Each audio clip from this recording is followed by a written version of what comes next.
Sofi, que nos está brindando este simposio. Gracias a ustedes. Antes de poder dar paso a la siguiente exposición, a la doctora Josefa Palacio, vamos a ver un video del laboratorio Roche, que va a ser el auspiciante del próximo simposio. Así que tenemos listo el video, por favor, ingeniero, pongamos el video.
Perfecto, muchísimas gracias, ingeniero.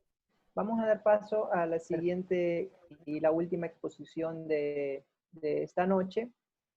Es un honor para mí presentar a la doctora Josefa Palacio Riofrío. La doctora Josefa es médico endocrinóloga en el Hospital Luis Bernaza y la Clínica Sotomayor de la ciudad de Guayaquil. Es miembro del Comité de Ética del Hospital Luis Bernaza, tiene su consulta privada en el Omni Hospital, coordinadora médica de campamento para diabetes tipo 1, Tonali, México, miembro del staff médico de Campo Amigo, Ecuador, para niños con diabetes tipo 1, integrante del proyecto Hecho Educación en Diabetes tipo 1 online para médicos de atención primaria con la Universidad de Stanford y la Universidad Tecnológica Equinoccial. La doctora Josefa Palacio nos va a dar en esta noche la exposición en este simposio del Laboratorio Roche, cuyo tema es conectividad y manejo de datos en el control de la diabetes mellitus. Bienvenida, doctora Josefa. Buenas noches. Su micrófono está por favor desactivado. Ok, ahí estamos. Ahí estoy compartiendo pantalla, ¿sí? Sí.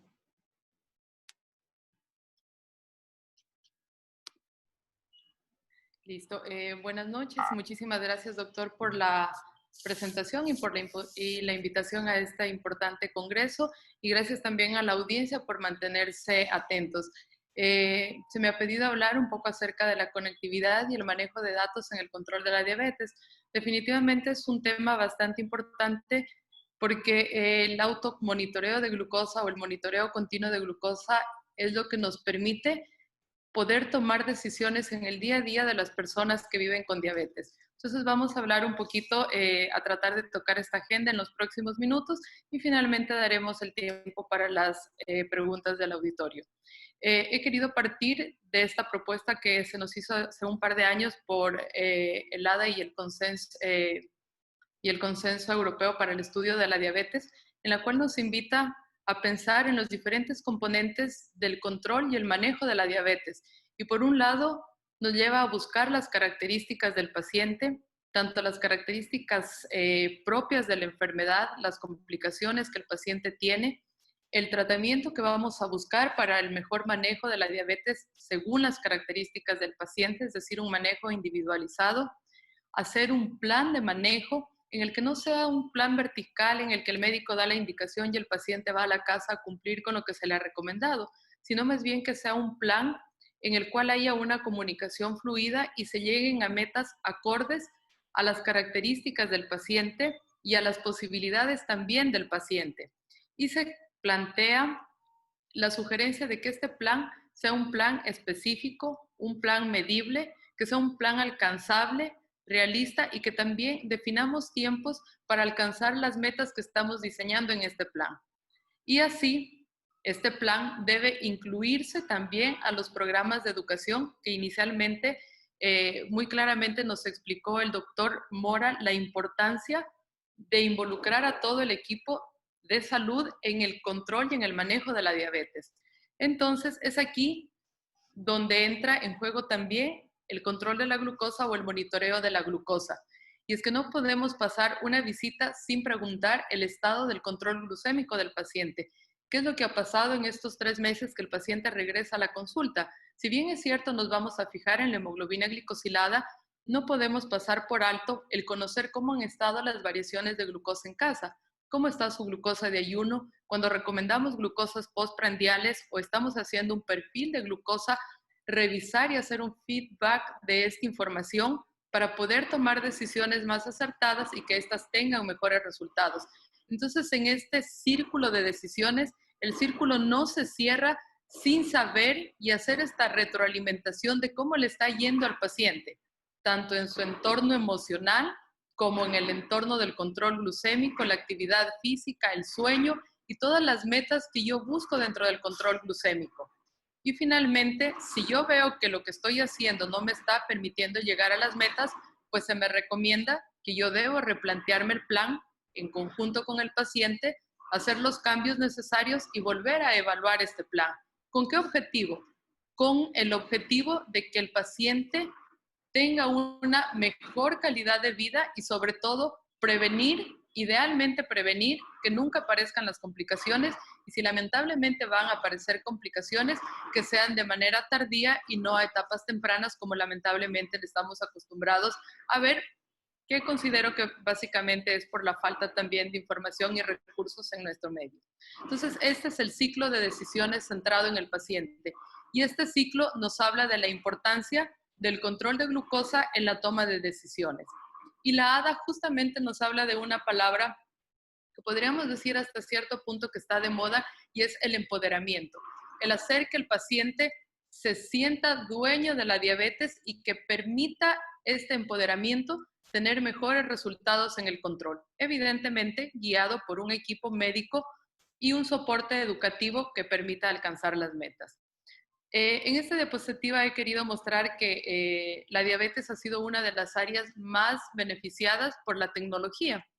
Si nos fijamos desde el inicio, cuando por primera vez en 1697 se detectó el sabor dulce de la orina en un paciente, han ido pasando una serie de cosas que han permitido que la vida de las personas con diabetes vaya mejorando gracias a la innovación de la tecnología.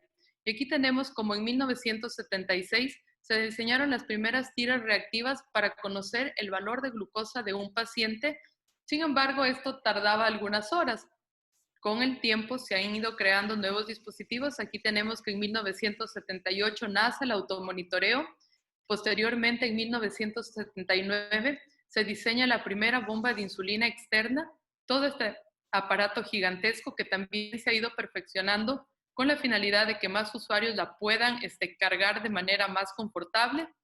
Tenemos en 1991 que gracias a los resultados del DCCT es donde se pudo observar que el hacer un tratamiento intensivo de la diabetes tipo 1, caracterizado por múltiples dosis de insulina y un mejor control de la glucosa con múltiples tomas también de la glucosa capilar, permitió disminuir la presencia de complicaciones microvasculares, y es como nos demostró y se puso como referencia este punto de corte de hemoglobina glicosilada de 7%, porque aquellos individuos que estaban en un tratamiento convencional y tenían hemoglobinas glicosiladas por arriba de 7%, lamentablemente desarrollaban complicaciones más tempranamente que aquellos pacientes que tenían buen control.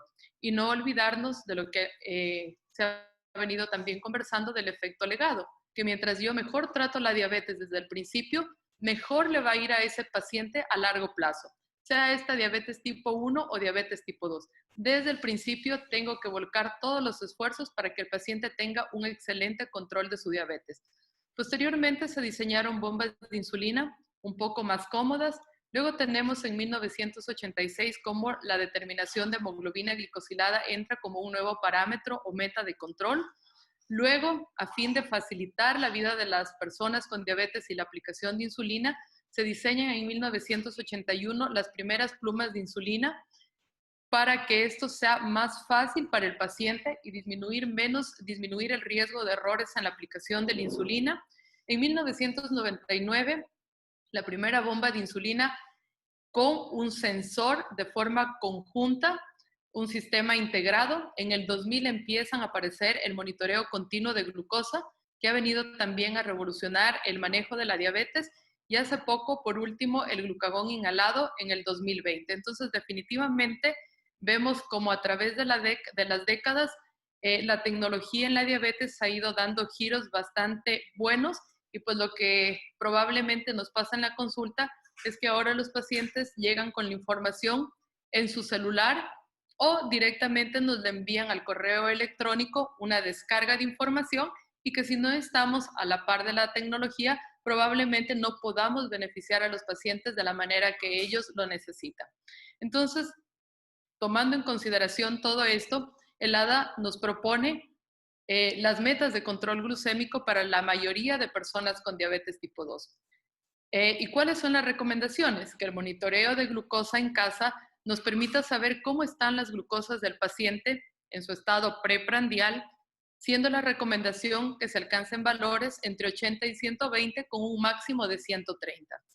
Y la recomendación es que cuando pedimos al paciente que se haga controles de glucosa postprandial, se evite valores por arriba de 180. Esta es la recomendación de la ADA, digamos así, para un grupo mayoritario de pacientes. Sin embargo, no nos olvidemos que la diabetes y el tratamiento y las metas deben ser individualizadas. ¿Y cómo las vamos a individualizar? Pues va a depender de muchas características del paciente. Por ejemplo, del riesgo del paciente para tener hipoglucemia. Si tenemos un paciente frágil donde la hipoglucemia es deleteria y puede causar una complicación, pues evidentemente debo ser menos estricto.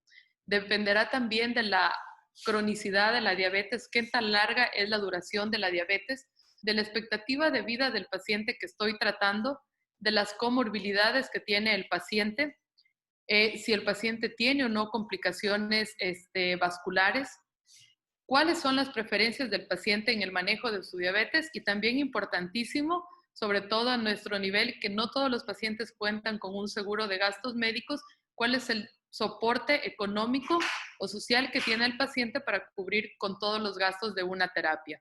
Y finalmente la hemoglobina glicosilada. Entonces el ADA nos recomienda que para la mayoría de pacientes, individualizando, obviamente salvo los casos que no entren en la mayoría, se recomienda una hemoglobina glicosilada por debajo de 7%. Entonces, no nos podemos olvidar de individualizar el manejo de la persona que vive con diabetes. Esto es importantísimo. Si queremos ser más estrictos y llevar a metas más estrictas al paciente, como nos recomienda la ACI, hemoglobinas glicosiladas de 6.5 sin aumentar el riesgo de hipoglucemia, también lo podemos hacer individualizando. Lo más importante es que el paciente no experimente hipoglucemia, porque la hipoglucemia, como conversó el doctor Lanchi, es deleteria y nos asusta mucho tanto al equipo médico como al paciente que experimenta una hipoglucemia. Entonces, esto lo tenemos en función de lo que manejamos acá en el país, que es el control de glucosa capilar. Sin embargo, también el ADA nos propone cómo debe ser el manejo o las metas de control para aquellos pacientes que tienen la posibilidad de contar con un monitoreo continuo de glucosa. Y se pide que el paciente, cuando va con el médico o desde su casa, haga el descargo de la información y que esta información sea analizada. Este es el gráfico o este es el reporte del control ambulatorio del paciente que usa monitoreo continuo de glucosa. Y las metas de control aquí ya cambian un poquito desde el punto de vista del análisis. Entonces entra una nueva definición o una nueva meta que es el tiempo en rango. ¿Y qué significa el tiempo en rango?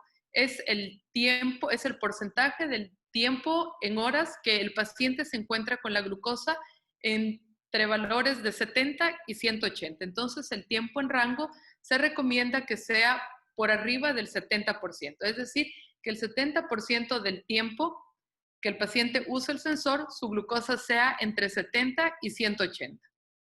Siendo así, valores por arriba de 180, menos del 25%. Y valores menos de 70, idealmente menos del 4%.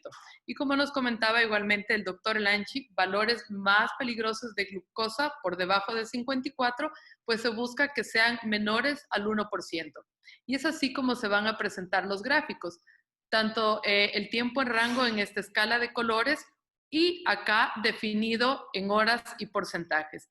Y aquí podemos ver que podemos sacar en esta información el promedio de glucosa del paciente, un indicador del manejo de la glucosa que vendría medio a asemejar, aunque no es exactamente lo mismo, a la hemoglobina glicosilada y nos va a dar un promedio según el descargo que haga de datos de 7 o 14 días y también nos permite calcular la variabilidad de glucosa, siendo esta la recomendación que sea menor al 36% del coeficiente de variación.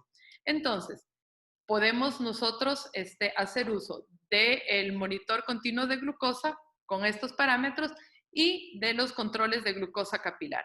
Vamos a ver el pro y los contras de los diferentes métodos o herramientas que tenemos para conocer el control de glucosa de nuestros pacientes.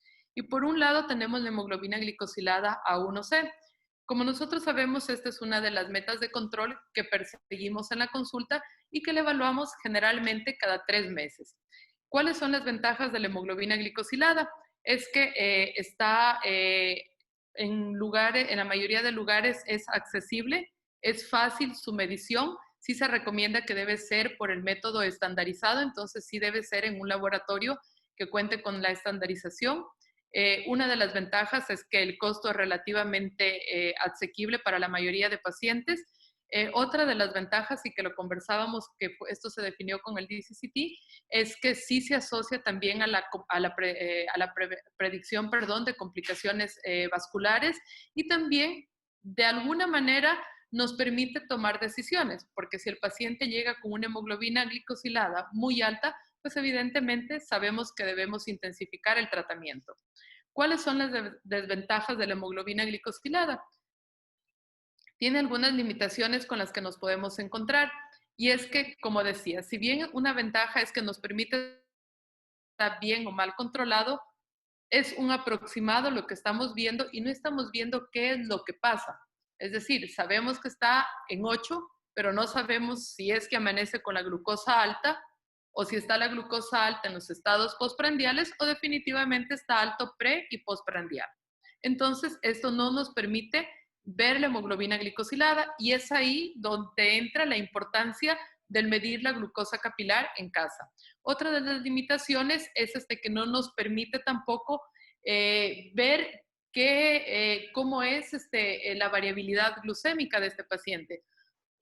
Podemos observar más en pacientes que están con insulina o con medicamentos orales que causan hipoglucemia como las sulfonilureas, que puede ser que el paciente venga con una excelente hemoglobina glicosilada por debajo de 7, pero cuando preguntamos intencionadamente, puede ser que este paciente esté experimentando hipoglucemias.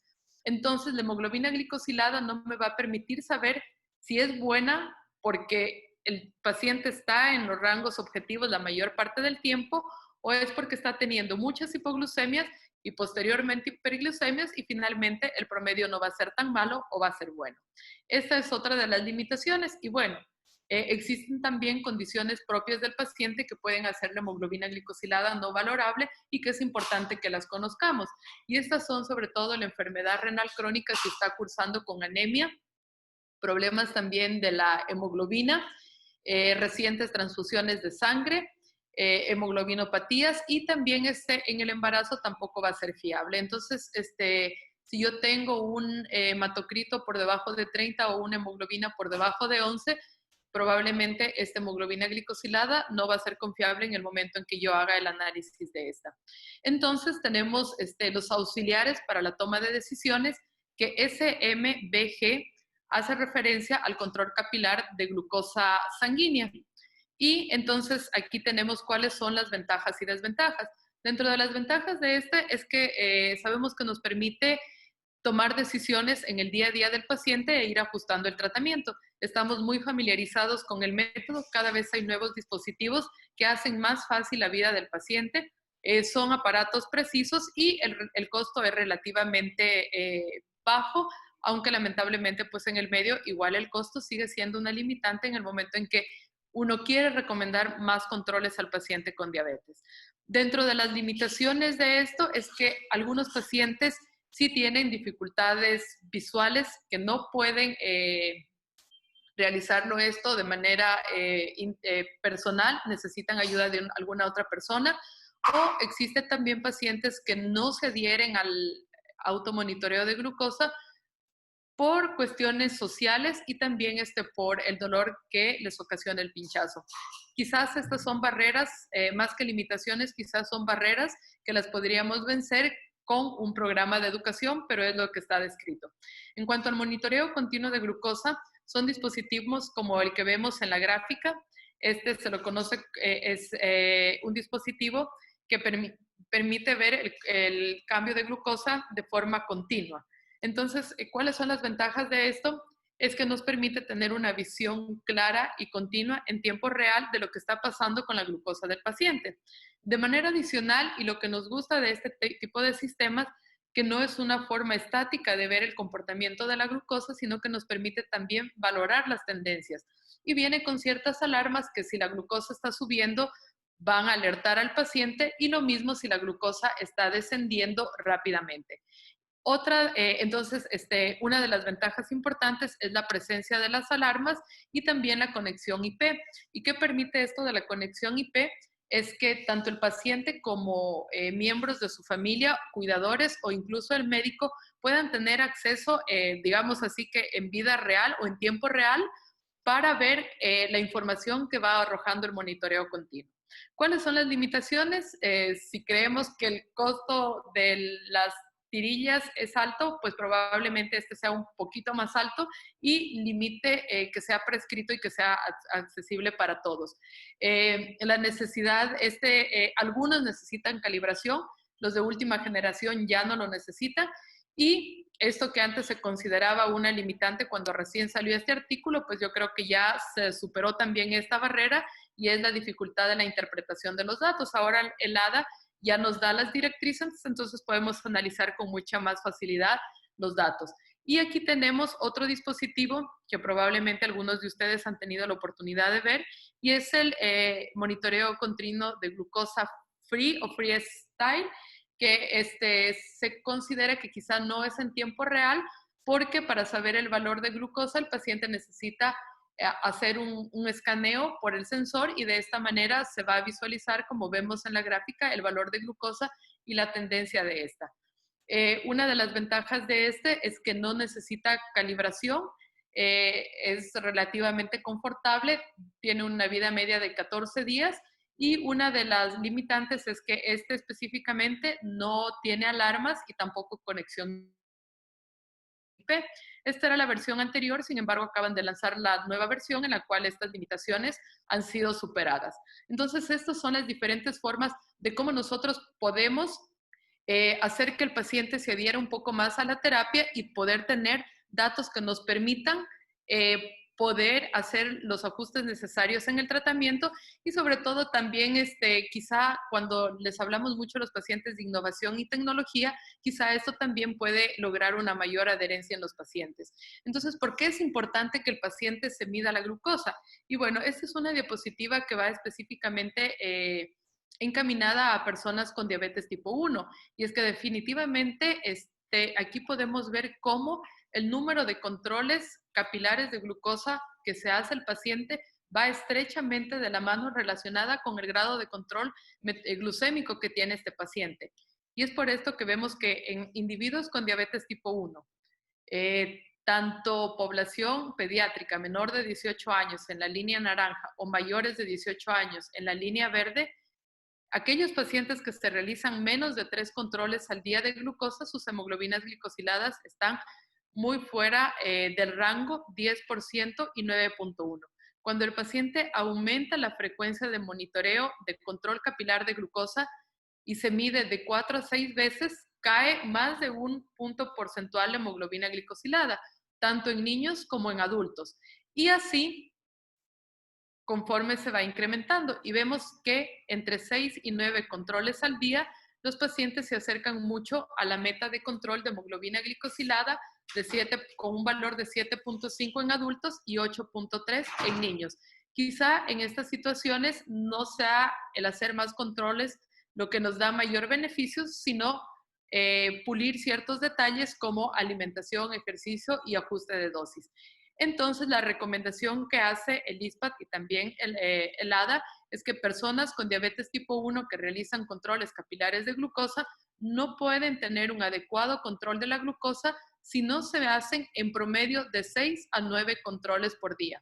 Es decir, no puede haber una persona con diabetes tipo 1 bien controlada sin medirse la glucosa o midiéndose menos de 3 veces al día.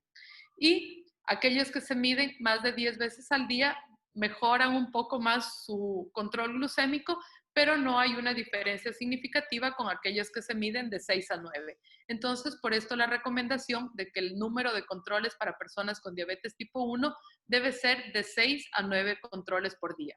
Y en el caso del monitoreo continuo de glucosa, como les comentaba, esta es una herramienta muy valiosa que permite anticipar tanto hipo como hiperglucemia. ¿Por qué les he presentado esta diapositiva? Porque en países donde se hace más uso de esto, se ve que la tendencia es que se va aumentando el uso de monitoreo continuo de glucosa y actualmente en el último reporte de los Estados Unidos, el promedio de personas con diabetes tipo 1 que usan monitoreo continuo de glucosa es del 38%. El resto, un 72%, realizan aún control de glucosa capilar. Entonces, por eso debemos estar preparados para educar a nuestros pacientes según la tecnología y las posibilidades con las que llegue el paciente. Entonces, aquí he querido poner que el triángulo del cuidado de la diabetes es muy, muy variable y depende de muchísimos factores. Entonces, solamente midiendo la glucosa del paciente podemos detectar hipoglucemias, hiperglucemias y podemos analizar también si existe mucha variabilidad glucémica, por lo que comentaba el doctor, que se ha visto que esta puede estar asociada también a la presencia de complicaciones y mayor riesgo de hipoglucemia severa, sobre todo. Y miren aquí que definitivamente todos los factores que influyen en el control de glucosa de los pacientes son muchísimos. Aquí se han citado 42 factores que pueden hacer que cambie la glucosa del paciente y que nosotros no lo estamos viendo a través de una hemoglobina glicosilada y que nuestra herramienta tiene que ser el control. Los factores pueden ser alimentación, la medicación, la actividad física que realiza el paciente, si son ejercicios de alta intensidad o es un paciente sedentario, cambios biológicos como la pubertad, la menstruación, estados de enfermedad, el fumar, el tener otras comorbilidades, todo esto puede alterar el control glucémico. Factores medioambientales como los cambios de temperatura, los cambios de altura, todo esto puede ir cambiando el comportamiento de la glucosa del paciente. Y evidentemente lo que habíamos comentado, también aquellos pacientes que se miden mal la glucosa, pues van a tener mejores hemoglobinas glicosiladas y promedios de glucosa quizá un poco más bajos que aquellos que no tienen una buena adherencia al control glucémico. Entonces, Todas esta serie de factores, 42 en promedio, que acompañan al paciente en el día a día, tienen que ser evaluados también en el día a día de alguna manera y los dispositivos de medir glucosa nos permiten tener de alguna forma esta información. Entonces, ¿la tecnología en diabetes mejora automáticamente la gestión de la enfermedad? Definitivamente no necesariamente. No significa que aquel paciente que tiene un monitor continuo de glucosa o que se mide más de 10 veces va a tener un óptimo control. Sin embargo, va a ser algo bueno y nos va a permitir mejorar y ampliar lo que ya tenemos con el paciente. Entonces, el recomendar al paciente medirse la glucosa definitivamente nos va a quitar la venda de los ojos. Si nosotros vemos una hemoglobina glicosilada, pero no tenemos controles capilares de glucosa, no sabemos qué es lo que está pasando con la glucosa del paciente en estos 3 meses. Entonces, definitivamente nos encontramos a ciegas. Entonces, ¿qué es la conectividad? ¿Qué es lo que vamos a hablar un poquito? Es la cualidad que tiene un elemento para poder establecer una conexión con otro elemento. Y en diabetes, la conectividad permite una integración completa de todos los datos que pueden transferirse a un portal y de este portal pueden compartirse entre varias personas, es decir, entre el paciente, el equipo médico y probablemente también el equipo de educación y el cuidador de la persona. La conectividad en el manejo de la diabetes. Entonces, si definitivamente veníamos o algunos todavía estamos en esta era donde el paciente llega con un gráfico que tenemos que evaluar y nos cuesta mucho trabajo y disponemos de apenas 15 minutos para esta evaluación, pues la tecnología nos permite tener una visión y un panorama diferente y poder analizar de una forma más concreta, más estructurada y con diferentes métricas y parámetros cómo le está yendo al paciente en su monitoreo y que de esta manera el gasto que está haciendo el paciente en tiras reactivas se vea reembolsado por buenos resultados y porque podemos en realidad analizar los datos y con esto tomar mejores decisiones. El ISPAD, la ADA nos hacen algunas sugerencias de aplicaciones que podemos recomendar a nuestros pacientes para una mejor gestión de la diabetes. Yo aquí les he traído esta tabla que es propuesta en el ISPAD acerca de algunas aplicaciones y tenemos, por ejemplo, algunas que permiten llevar control de la glucosa, otras de alimentación. Por ejemplo, Calorie King, Gluco, que es muy utilizada a nivel mundial y hace un análisis completo de varios países y saca muchísima información. Otra de las características de estas aplicaciones son que muchas tienen la capacidad de enlazarse o integrarse con muchos tipos de glucómetros, monitores continuos y también de bombas de insulina. Entonces eso permite que la información pueda integrarse y analizarse en conjunto. Algunas son libres, otras son pagadas y todas las que están aquí son recomendadas por la FDA porque tienen estudios que han demostrado que van a tener buenos resultados en la gestión de la diabetes. Aquí les presento algunas que también usamos acá con los pacientes. Y por ejemplo, esta de aquí es diabetes M y es bastante sencilla y permite tener muchísima información. Le permite al paciente ir metiendo de forma manual a través de enlazar con su dispositivo, es decir, con su glucómetro, ir alimentando una base de datos donde se va a generar un diario de control. Le permite también al paciente llevar control de la alimentación o buscar ciertos alimentos que no sabe qué cantidad de calorías o de carbohidratos tiene. Permite analizar de forma rápida los resultados. Estos resultados pueden ser enviados de forma remota al doctor y definitivamente permite tener un mejor control de los pacientes. Entonces, se genera un diario de glucosa, que es como lo que vemos aquí en el gráfico central, donde el paciente puede meter la cantidad de carbohidratos que consume al día, se van a calcular la cantidad de calorías que esto representa, el paciente puede colocar qué tipo de insulina usa y las cantidades que usa. Hay una base de datos con alimentos que el paciente puede buscar para conteo de carbohidratos y de calorías. Tiene también la facilidad de cuando el paciente ingresa sus datos, el sistema, si nosotros damos la asesoría necesaria al paciente, el sistema le puede sugerir la dosis de insulina que el paciente necesita según sus requerimientos. Va a calcular también con toda esta información un promedio de hemoglobina glicosilada. El paciente puede también alimentar la base de datos con medicamentos que toma, presión arterial, datos también de lípidos y toda la información que el paciente adquiere cada trimestre, y se van a ir generando una serie de gráficos y reportes que pueden ser enviados al médico para saber qué ajustes se deben hacer. Y como les comentaba, la ventaja de estas aplicaciones es que además, si el paciente lo hace de forma manual, se enlazan con diferentes glucómetros de tal forma que la información es integrada y de esta manera posteriormente es analizada. Y nos permite ver, cuando queremos ver el día del paciente, nos permite ver cómo amanece, en qué momento da el pico, si es así, o si tiene mayor o menor variabilidad. Y el paciente también en este gráfico puede poner la cantidad de insulina que se puso y así podremos ir haciendo los ajustes de una manera más sencilla. Entonces, es una herramienta bastante amigable que nos permite buenos resultados. Existe esta también de acá, Social Diabetes, que también funciona de forma muy similar. El paciente alimenta o llena inicialmente toda la información y cada vez que el paciente se mide la glucosa, registra el valor de glucosa que tiene, la cantidad de carbohidratos que come en caso de que haga conteo y la cantidad de insulina que se aplica. Y Social Diabetes nos va a dar también una serie de gráficos y parámetros que nos permiten analizar el control de los pacientes, y esta información es compartida igualmente de forma remota con el médico. Incluso permiten que si el médico autoriza, se genere un chat de información donde el médico está constantemente actualizado acerca de qué es lo que está pasando con sus pacientes y puede mandar mensajes de texto haciendo sugerencias para el control.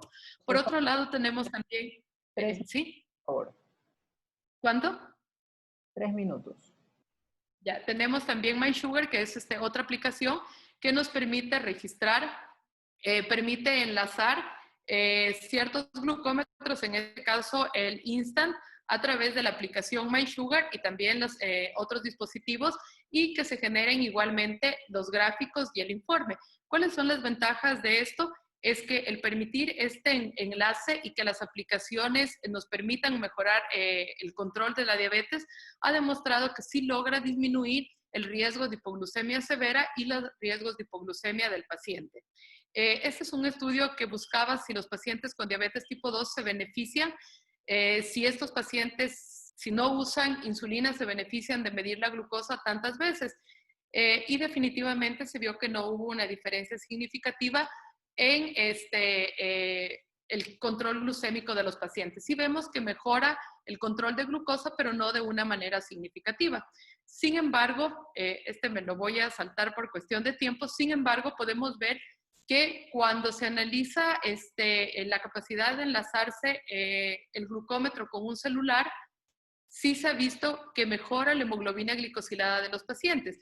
Pero este estudio fue bastante interesante porque además de permitirle al paciente enlazar la información del glucómetro al celular, estos pacientes recibieron un entrenamiento por parte de un educador y realizaban una retroalimentación de los cambios que se iban realizando. Y definitivamente la combinación de tecnología y educación es lo que permite disminuir los valores de hemoglobina glicosilada y por ende disminuir los eventos de hipoglucemia y mejorar el control glucémico de los pacientes.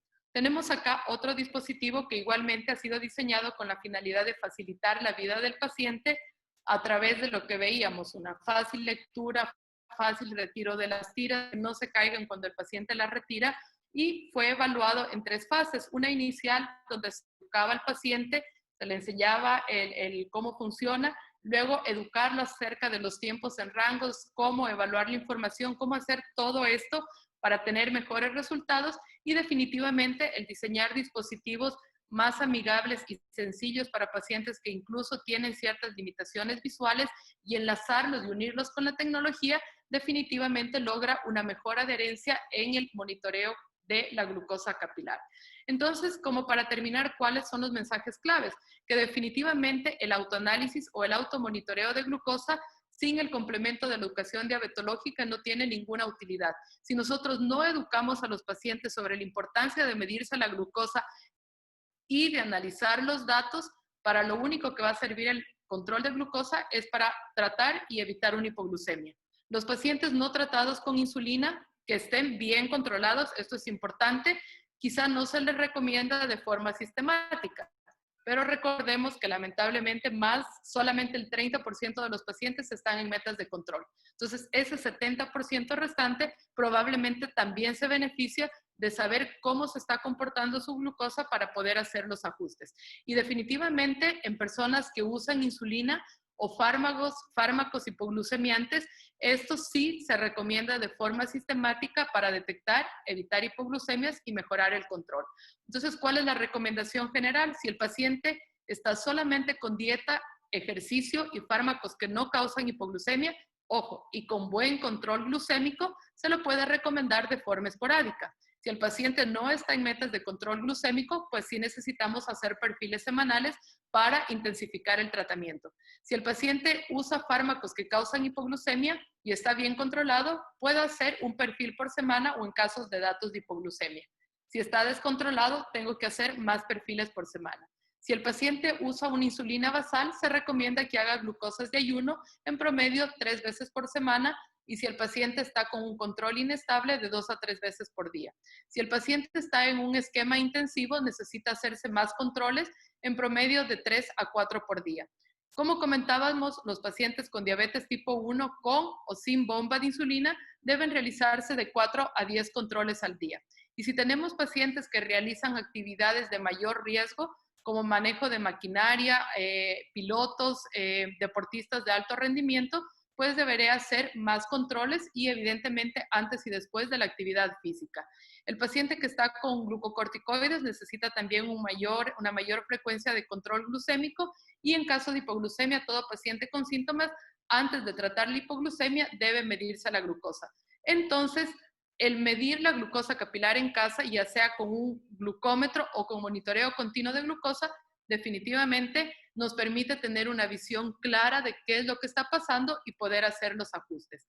Por lo tanto, las conclusiones de esta plática son que las pruebas de glucosa, es decir, el monitoreo de glucosa capilar, son la piedra angular en el manejo de la diabetes.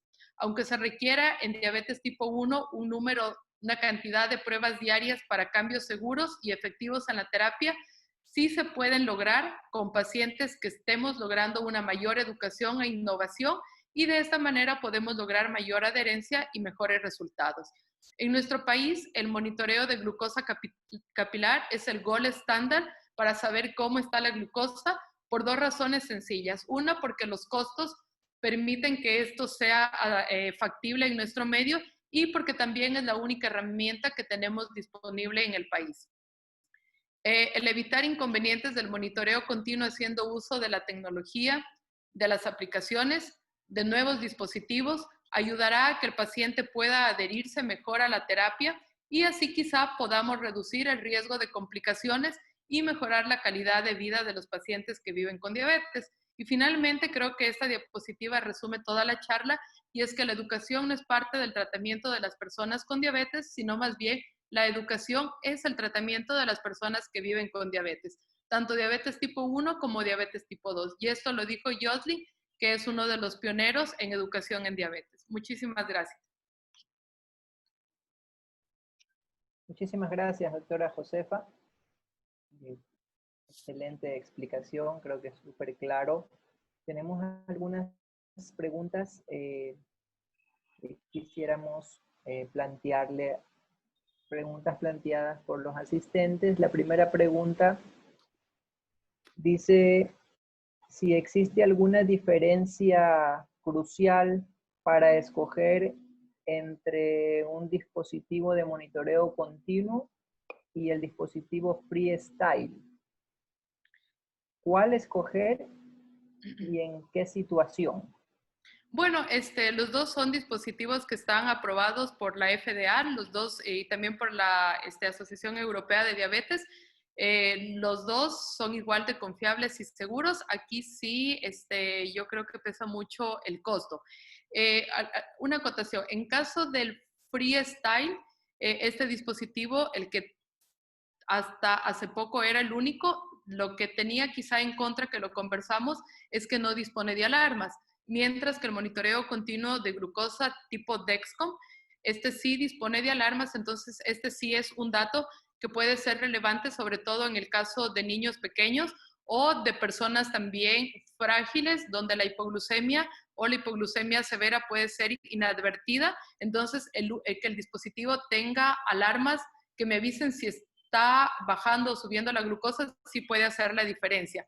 Sin embargo, pues hace pocas, creo que menos de un mes, se acaba de lanzar ya al mercado el Freestyle 2, que en cambio es un dispositivo que ya tiene alarmas. Entonces podríamos decir así, a equipararse a un monitoreo continuo de glucosa. Tiene alarmas y también tiene lo de la conexión IP. Entonces, estarían prácticamente al mismo nivel, y yo creo que aquí quizá la decisión fundamental es el costo. Las diferencias en costos son bastante amplias. Entonces, ahí ya depende también del bolsillo del paciente. Ok, muchas gracias. La siguiente pregunta, una pregunta que nos hace el doctor Leonidas Estrada. Me permito leerlo al doctor porque nos está escribiendo desde Buenos Aires. La pregunta del doctor va encaminada a los pacientes adultos mayores, ya que él es geriatra, y nos pregunta acerca de si la determinación de glicemia domiciliaria se considera como una herramienta útil, y si los parches o los dispositivos que se utilizan de monitoreo continuo en esta población etaria, teniendo en cuenta el déficit que se produce por el envejecimiento, sí es una buena opción la determinación domiciliaria de glicemia y el monitoreo continuo de glucosa, específicamente en este grupo etario. Sí, es bastante interesante porque evidentemente, al igual que los niños, son personas demasiado frágiles. Entonces, sí, el riesgo de experimentar una hipoglucemia sí puede hacer la diferencia, incluso por el riesgo de caídas, de arritmias y incluso de empeorar el control glucémico de los pacientes. Entonces, definitivamente sí debemos hacer uso del control capilar de glucosa o de monitoreo continuo de glucosa. Si el paciente, como lo habíamos visto, se encuentra en un régimen que tenga riesgo de hipoglucemia, es decir, si el paciente usa insulinas o usa hipoglucemiantes orales tipo sulfonilureas, que idealmente no debería estarlas usando por las características, debemos ayudarnos del control capilar. Y dependiendo del esquema que tenga el paciente, yo voy a recomendar si es suficiente una glucosa de ayuno o si necesito también perfiles y ver cómo está la glucosa postprandial del paciente. Todo va a depender de cómo estoy manejando al paciente, tanto en la terapia como en las metas. Y aunque hay pocos estudios que indiquen el uso recomendado y amplio de monitoreo continuo de glucosa en diabetes tipo 2, si bien es cierto se han destinado masas a diabetes tipo 1, pues evidentemente debemos individualizar. Y yo tengo la experiencia con algunos pacientes de edad geriátrica que están en esquemas intensivos de insulina porque es la característica de algunos pacientes, o diabetes tipo 1 que envejecen y que necesitan monitoreo continuo de glucosa y que aparece también la demencia. Entonces, esto sí facilita mucho el uso del monitoreo continuo de glucosa, sí facilita mucho la vida del paciente y sobre todo de los cuidadores, porque el temor con el que vive el cuidador de una persona con diabetes que ha experimentado una hipoglucemia es una cosa difícil de tratar, y esto incluso podría llevar a una menor adherencia y un peor control, porque el riesgo a la hipoglucemia limita la intensificación. Entonces, sí hay que hacer control capilar o monitoreo continuo si es que se tienen las posibilidades. Las dos opciones son recomendables en adultos mayores. Igualmente, aquí viene de lo que tengo disponible, tanto en el lugar que estoy y de los recursos del paciente. Muchas gracias, doctora. Sí, quisiera hacer un comentario, porque precisamente este grupo de pacientes, este grupo etario de adultos mayores, es un grupo en donde tenemos muy frecuente esquemas de insulina intensificados, Basal-Bol o Basal Plus, y son pacientes, precisamente en estos días he tenido algunos pacientes adultos mayores, y específicamente un paciente que realizaba hipoglucemias en la madrugada, y que se levantaba en la madrugada o se levantaba de la cama y tenía comportamientos bastante extraños para la familia, empezaba a tener delirios y cosas de este tipo que al fin y al cabo, al realizar un monitoreo de glicemia, un perfil en las madrugadas, nos dimos cuenta que hacía estas hipoglucemias por la madrugada y que durante el día también era muy variable su glucosa, ¿no? Quizás casos como este, muy específicos, en donde el monitoreo continuo podría sernos muy útil, pero bueno, como usted bien dijo, nos adaptamos al lugar donde trabajamos y al medio, y a veces no es posible tampoco por el aspecto Sí. económico, ¿no? Sin embargo, igual, doctor, por ejemplo, sabemos que la mayoría de pacientes lo que tienen, y es el Gold Standard, es un medidor de glucosa. Entonces, las recomendaciones justamente de la ADA es que no se nos olvide preguntar en todas las consultas si el paciente está experimentando hipoglucemia o algún dato que nos dé la sospecha de que pueda ser una hipoglucemia. Y si yo tengo un paciente que está con esquemas de insulina, sí es recomendable también que yo le pida que una vez a la semana o una vez cada 15 días se realice un control de glucosa a la madrugada, quizá entre 1 y 3 de la mañana, y eso me va a permitir detectar hipoglucemias nocturnas, que claro, ahora es fácil verlas en quienes usan monitoreo continuo de glucosa, pero como vemos en los Estados Unidos, en el primer mundo, solamente el 38% de tipo 1 lo usa. Entonces, la gran mayoría no lo tiene, entonces mis recomendaciones tienen que ir para que el que no lo tiene se mida la glucosa y que haga un control a la madrugada, y de esta manera disminuir el riesgo de una hipoglucemia asintomática nocturna, que sí son bastante frecuentes y deleterias. Perfecto. La siguiente pregunta dice, ¿la medición capilar podría ser suficiente para reajuste de dosis? ¿Sería confiable para Sí, reajustar? sí, exactamente. Pues justamente las recomendaciones es que, si bien es cierto, yo evalúo el tratamiento si está bien o mal a través de la hemoglobina glicosilada cada 3 meses, pero no es justo esperarnos 3 meses sin hacer las correcciones o ir puliendo los esquemas de insulina. Entonces, evidentemente, es recomendable y es confiable que el paciente se mida glucosa en casa. Entonces, ¿qué es lo que hacemos en la consulta? Atendemos al paciente, le damos una hoja de monitoreo y le pedimos que después de una semana venga con la hoja de monitoreo, con la finalidad de poder evaluar si son las preprandiales o las postprandiales las que están fuera de rango. Entonces, yo en una semana puedo tener un perfil bastante claro de lo que está pasando con el control de glucosa de ese paciente, y puedo ir intensificando el tratamiento, ir aumentando la dosis de insulina basal, y en el momento en que ya consigo una adecuada glucosa de ayuno y que sé que estoy bien con glucosa de ayuno, si no alcanzo la meta, pues iré incrementando, como usted dice, convirtiendo un esquema basal plus o basal bolo o un esquema intensivo con múltiples dosis de insulina. Entonces, no tengo que esperarme los 3 meses, yo tengo que ir intensificando de forma dinámica, y eso lo hago con el control capilar de glucosa. Muy bien. Esta pregunta acerca del glucómetro nos dice si es que el tiempo de vida útil, si tiene un tiempo de vida útil el glucómetro, y cada cuántos años es recomendable renovarlo.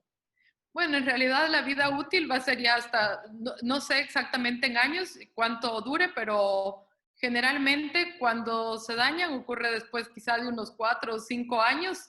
No sé exactamente la respuesta, esto sí es como un poco más técnico, pero pues actualmente todos los glucómetros son renovados constantemente, y si se dañan, las mismas casas comerciales se encargan de darnos uno nuevo para que podamos continuar con el monitoreo de glucosa. Perfecto. ¿Sí puede recomendar alguna APP para el control de glicemia? Las que yo más uso, por ejemplo, en pacientes con diabetes tipo 1, que me parece que están muy familiarizados con la tecnología, es Diabetes M, de forma mayoritaria. Sí, en pacientes tipo 2 se les facilita muchísimo y se les hace muy fácil con MySugar, porque es muy fácil y amigable, Y social diabetes, que también la comenté, también puede servir para alguien que quizá está queriendo entrar en el mundo de la tecnología, porque diabetes M quizás sí es un poquito más avanzada. Mi recomendación es que antes de sugerirla, ustedes se creen un usuario, hagan las veces de paciente, creen el usuario y de esta manera, cuando se la recomiendan al paciente, pues van a saber cuáles fueron las dificultades y cómo guiarlo al paciente y también cómo saber qué dudas va a tener el paciente y poderlas resolver en la consulta. Pero serían diabetes M, My Sugar y social diabetes. Perfecto. La última pregunta dice, ¿hay diferencia entre equipos portátiles de uso en casa? Creo que se refiere a los glucómetros y la glicemia realizada en el laboratorio. ¿Cuál es más recomendable? Sí, evidentemente no podemos pedirle a un paciente que de forma rutinaria se esté haciendo una glucosa sanguínea. Sí va a haber un porcentaje de variación, pero esto está contemplado, así que por esta razón los glucómetros son recomendables para el manejo ambulatorio de la glucosa. Es decir, todo paciente con diabetes que use insulina o una sulfonilurea tiene que tener un glucómetro en casa. Y esto a largo plazo pues va a ser más barato que ir de forma constante a un laboratorio a hacerse una toma de glucosa sanguínea. Y la glucosa sanguínea básicamente la utilizamos para hacer diagnóstico porque en ese caso no nos sirve la glucosa capilar. Perfecto. Y bueno, apareció de último, acaba de llegar una última pregunta, nos habla del uso de metformina. En pacientes que usan metformina, ¿qué tipo de control es recomendable? ¿Qué tipo de monitoreo? Bueno, independientemente de qué